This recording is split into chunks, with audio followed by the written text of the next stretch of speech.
السلام علیکم ورحمۃ اللہ وبرکاتہ۔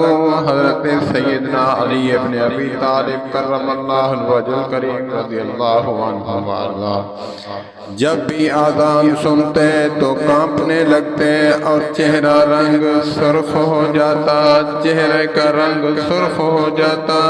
کسی نے پوچھا تو بتایا کہ اتنی بڑی ہستی کا بلاوا آیا ہے، نہ جانے میں حق ادا کر پاؤں گا یا بھی نہیں۔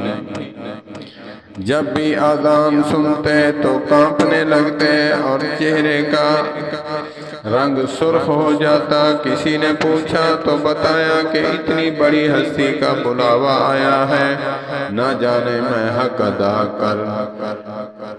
کر پاؤں گا، حق ادا کر پاؤں گا بھی یا نہیں۔ اللہ پاک ہمیں بھی یہ درد نصیب فرمائے۔ قرآن پاک میں بھی ہے فَإِنْ آمَنُوا بِمِثْلِ مَا آمَنْتُمْ بِهِ فَقَدِ اهْتَدَوْا۔ ایمان ایسے لاؤ جیسے نبی کے صحابہ لائے ہیں۔ اللہ پاک ہمیں ان کی نقل اتارنے کی توفیق عطا فرمائے۔ منو ان 100% تو نہیں ہو سکتے، لیکن ہمیں ان کی طرح نقل اتارنے کی توفیق عطا فرمائے۔ اللہ پاک اس نقل کو اصل فرما دیں گے۔ السلام علیکم ورحمۃ اللہ۔